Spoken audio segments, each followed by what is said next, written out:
El 25 de agosto de 1923 nació en Bogotá el poeta y escritor Álvaro Mutis, creador de Macrol el Gaviero, un personaje que le ha dado la vuelta al mundo.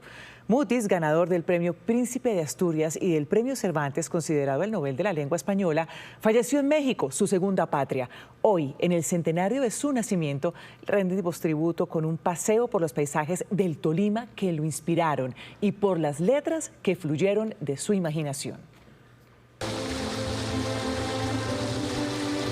El agua dulce y el agua salada son las fuentes de las que Álvaro Mutis bebió en su literatura.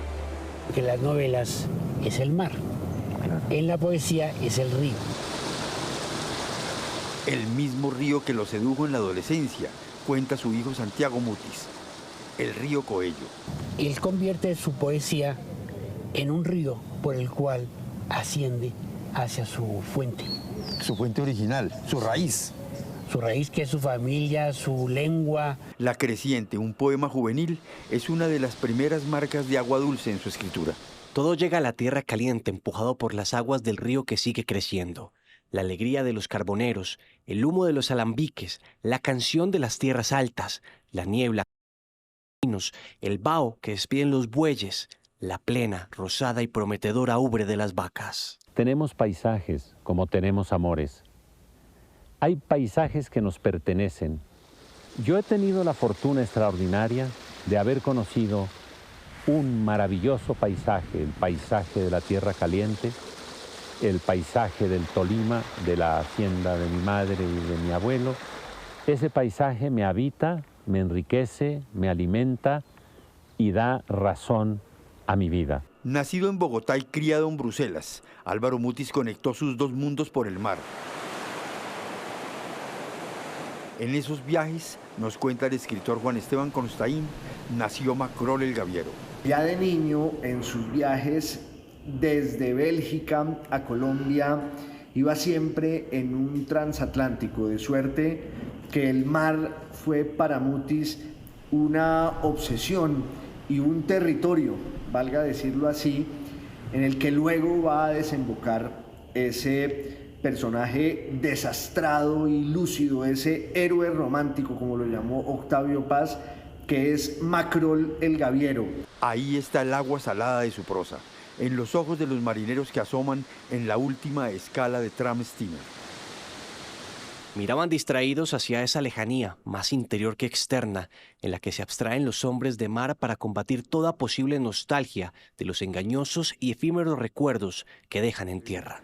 Además que ese lazo es tan evidente que... El investigador literario Juan Camilo Rincón tiene claras las pistas de Macrol en la vida de Álvaro Mutis. En La Balanza, que es el primer libro que publica Álvaro Mutis, que es en 1948, ya aparece Macrol. Aparece en un poema. Macrol es un personaje que va por toda la obra de Álvaro Mutis, que termina en las 7 novelas, ¿no? El personaje de la novela vio la luz en México, el país donde su creador residió más de 50 años. Bienvenido el poeta del amor por la palabra. Bienvenido Macrol, el Gaviero. En un bello prólogo para la reedición de Empresas y Tribulaciones de Macrol el Gaviero, Juan Esteban Constaín recuerda uno de los más duros episodios de la vida de Mutis y de la forma como esa experiencia lo construyó literariamente. Álvaro Mutis estuvo recluido en el Palacio de Lecumberri, en esa cárcel mexicana, durante 13 meses por un crimen que todos cometimos y solo él pagó, como dijo alguna vez Gabriel García Márquez. Allí descubrió una versión de la vida, del sufrimiento, de la compasión que no estaba en ninguno de sus libros. Para Macrol y para Mutis, escribe Constaín, la tierra es el exilio del ser humano, el lugar de la expulsión del paraíso. La historia no es una serie de hechos felices, la historia es una serie de horrores. Hay una frase magnífica de Jean Cocteau que dice: el infierno existe, es la historia. La tierra caliente como el agua cruza la obra de Mutis como la cruza la desesperanza, que no es pesimismo, sino aceptación de la realidad. Macrol no cree para nada en los vencedores supuestos, en lo que yo llamo los listos, en un poema que leí en la Casa Silva. Él no cree en esto, él sabe que todos finalmente somos vencidos, pero con experiencia, vencidos pero con una cierta cuota de sabiduría. No hay nadie que sepa tanto como un vencido, no hay nadie que ignore tanta cosa como un vencedor. Los vencedores son ciegos, tontos y están perdidos en un laberinto de donde no pueden salir. Álvaro Mutis, un ciudadano del mundo, jamás dejó de pregonar su colombianidad.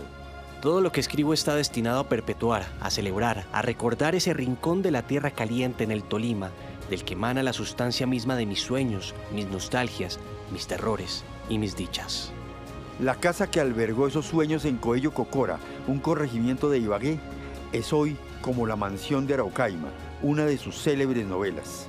Una casa abandonada al viento y a la maleza que brota entre sus baldosas.